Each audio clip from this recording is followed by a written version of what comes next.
Okay, we're down to the fourth one. We're just going to roll through these and get whatever we can out of them. Guaranteeing the state's protection against invasion.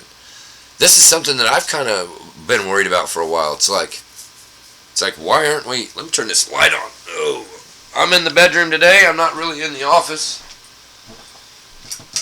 Oh heck! Try to shed some light in here. Maybe somebody wants to call in and be on the show. What was I saying? Oh, proclamation, states protect invasion. Yeah, so that's kind of a big thing. Like, I don't know that we really all agree to all the, stuff that's been going on in our country. You want me to kind of sacrifice some of my independent liberties and civil rights in exchange for what? For what? For you to, create war all over the place? So I'm not really into that whole thing, and so I'm so glad that these executive orders came out. I'm so glad that we got a new president who believes in God. And so, yeah, let's check this one out. By the President of the United States of America, a proclamation. By the authority vested in me as President by the Constitution and the laws of the United States of America, I hereby proclaim an essential feature of any sovereign nation is the existence of territorial boundaries and the inherent authority to decide who and what may cross those boundaries. The Supreme Court of the United States has ascribed this power as a fundamental act of sovereignty, which stems not alone from legislative power, but is inherent in the executive power to control the foreign affairs of the nation. U.S. Knopf vs. Shaughnessy, 338, U.S. 537, 542, in 1950. The Supreme Court has recognized, this is from the President, so I should talk like him. The Supreme Court has recognized the inherent right and duty of the executive. I can't do it very good, but that's pretty funny. The Supreme Court has recognized the inherent right and duty of the executive branch to defend our national sovereignty, stating that when Congress prescribes a procedure concerning the admissibility of aliens, it is not dealing alone with a legislative power. It is implementing an inherent executive power. And so that's interesting. Basically, the president's saying, hey, if Congress is doing this, they're not really supposed to be doing it. This is supposed to be left to the executive branch. The Congress has, in establishing an uniform rule of naturalization, created a complex and comprehensive federal scheme in the Immigration of Nationality Act to control the entry and exit of people and goods across the border of the United States. So I think he's making the point here that, by letting people have citizenship by being born here, they're not going through the proper channels. They took that as an act of Congress to make that a law, when really they didn't have that power. That was those rules and regulations and enforcement lie within the executive branch. Very, very interesting. Wouldn't be legislative branch. Interesting. It's really interesting. So, we're really going to start pulling on these different branches of government. Now, it's all kind of coming back full circle as to why we have the different branches in the first place.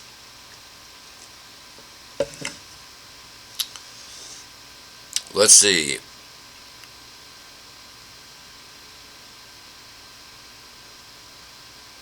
Prospective immigrants who use the visa system are screened for such health, safety, and security concerns while outside of the United States and are not permitted to enter the United States until they establish that they are eligible to be admitted as a matter of law and should be admitted as a matter of discretion.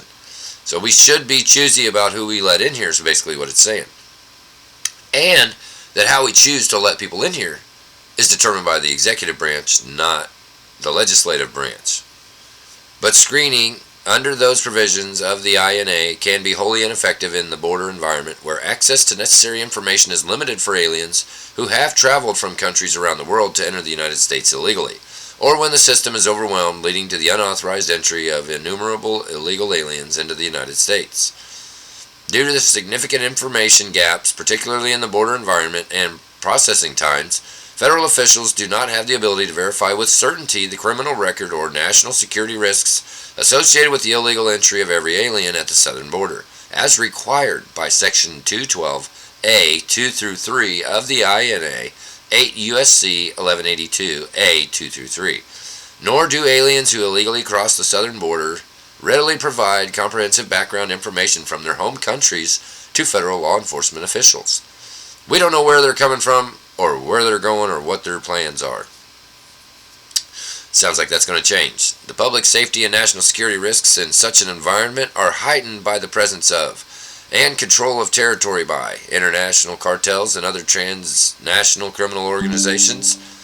On the other side of the on the other side of the southern border, as well as terrorists and other malign actors who intend to harm the U.S. and the American people. And the risks associated with these issues are greatly exacerbated when the number of aliens illegally crossing the southern border increases to levels that prevent actual operational control of the border.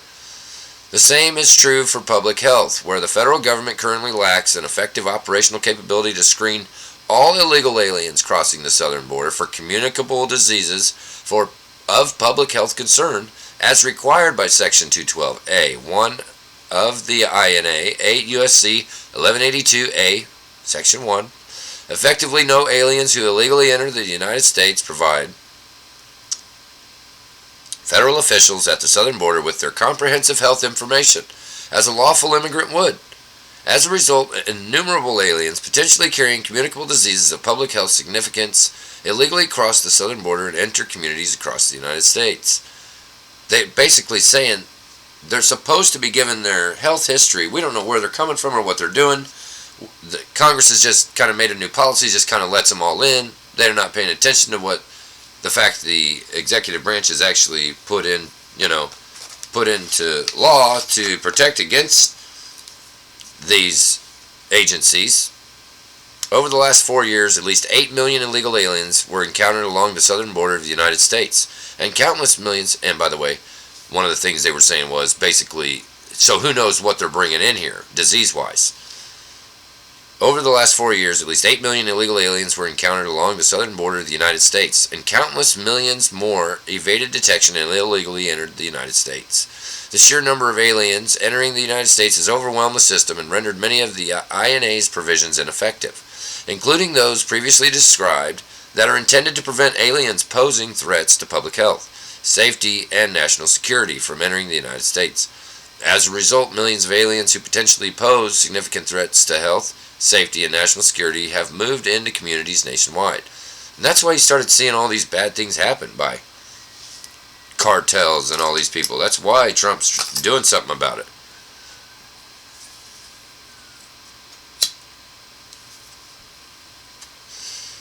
This ongoing influx of illegal aliens across the southern border of the United States has placed significant costs and constraints upon the states, which have collectively spent billions of dollars in providing medical care and related human services, and have spent considerable amounts of increased law enforcement costs associated with the presence of these illegal aliens within their boundaries. In joining the Union, the states agreed to surrender much of their sovereignty and join the Union in exchange for the federal government's promise in Article 4, Section 4 of the U.S. Constitution to protect each of the states against invasion. Ooh, I like how they're using that, which is a great point. The federal government is supposed to protect each state from invasion of the immigration and protecting the borders. I have determined that the current state of the southern border reveals that the federal government has failed in fulfilling this obligation to the states, and hereby declare that an invasion is ongoing at the southern border, which requires the federal government to take measures to fulfill its obligation to the states. Good for you, Trump. The INA provides the president, he's acknowledging that the federal government hasn't done its job by letting all these immigrants into all these states. It's overwhelmed the states and their resources. And, that's one of the agreements between the governed and the governed. The INA provides the president with certain emergency tools. For example, it states that whenever the president finds that the entry of any aliens or of any class of aliens into the United States would be detrimental to the interests of the United States, he may, by proclamation and for such period as he shall deem necessary, suspend the entry of all aliens or any class of aliens as immigrants or non-immigrants, or impose or the entry of aliens any restrictions he may deem to be appropriate. 8 U.S.C. 1182 F. This statute exudes deference to the president in every clause.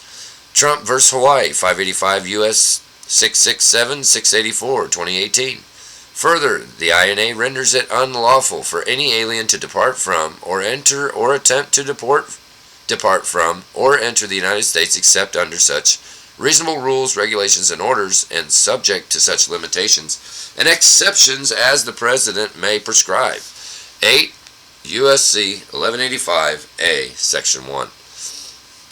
Historically, presidents hold on just 1 second.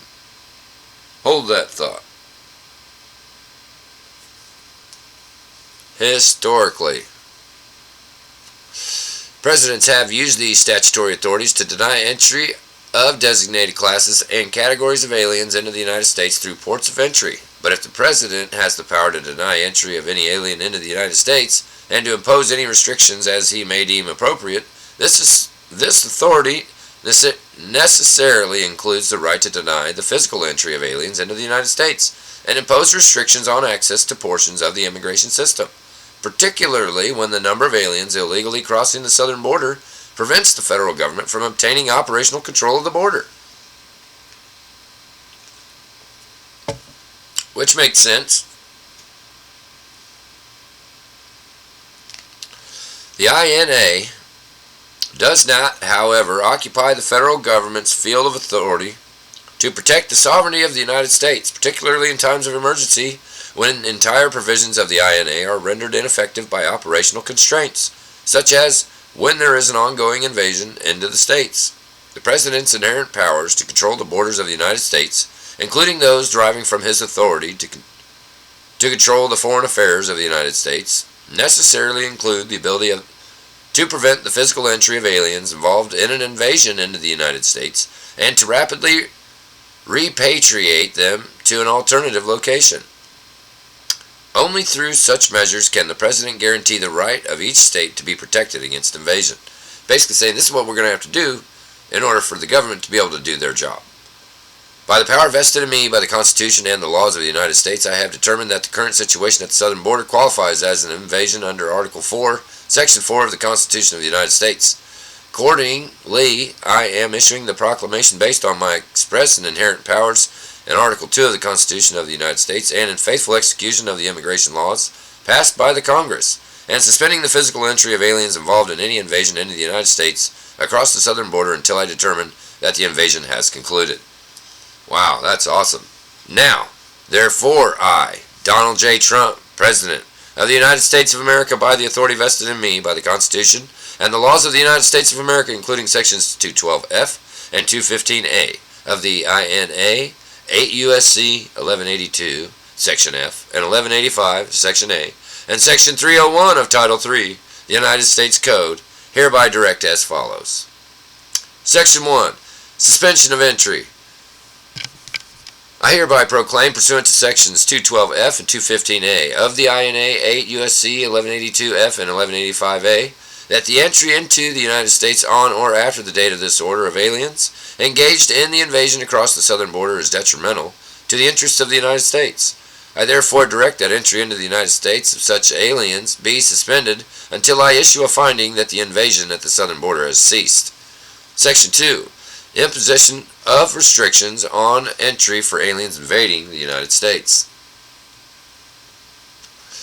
I hereby proclaim, pursuant to Sections 212F and 215A of the INA 8 U.S.C. 1182F and 1185A, that aliens engaged in the invasion across the southern border of the United States on or after the date of this proclamation are restricted from invoking provisions of the INA that would permit their continued presence in the United States, including but not limited to Section 208 of the INA 8 U.S.C. 1158, until I issue a finding that the invasion at the southern border has ceased.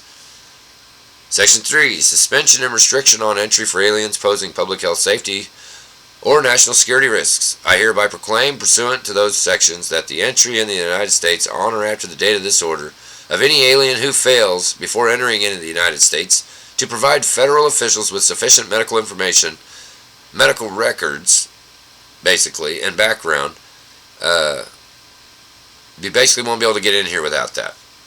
So, if you want to come here, you want to immigrate here, you better make sure you got your health papers. Show that you ain't got no crazy stuff coming with you. which there's a lot of refugees and things like that. I don't know how that's going to roll out, but sounds interesting. I like that Trump takes action. That's basically what I'm doing. I'm trying to take action. He's putting wheels to his faith. Got to respect that. Constitutional suspension of physical entry. Under the authorities provided to me under Article 2 of the Constitution of the United States, including my control over foreign affairs, and to effectuate the guarantee of protection against invasion required by Article 4, Section 4, I hereby suspend the physical entry of any alien engaged in the invasion across the southern border of the United States, and direct the Secretary of Homeland Security in coordination with the Secretary of State and the Attorney General to take appropriate actions as may be necessary to achieve the objectives of this proclamation until I issue a finding that the invasion at the southern border has ceased. Operational actions to repel the invasion. The Secretary of Homeland Security, in coordination with the Secretary of State and the Attorney General, shall take all appropriate action to repel, repatriate, or remove any alien engaged in the invasion across the southern border of the United States on or after the date of this order, whether as an exercise of the suspension power in those sections or as an exercise of my delegated authority under the Constitution of the United States, until it's done. Nothing in this proclamation shall be construed to impair or otherwise affect the authority granted by law to an executive department or agency or the head thereof, the functions of the Director of Office of Management and Budget relating to budgetary, administrative, or legislative proposals. This proclamation shall be implemented consistent with applicable law and subject to the availability of appropriations. This proclamation is not intended to and does not create any right or benefit substantive or procedural enforceable at law or in equity by any part against the United States, its departments, agencies, or entities, its officers, employees, or agents, or any other person. Wow. In witness whereof I hereby hereunto set my hand this 20th day of January in the year of our Lord 2025, and of the independence of the United States of America, the 249th. Interesting.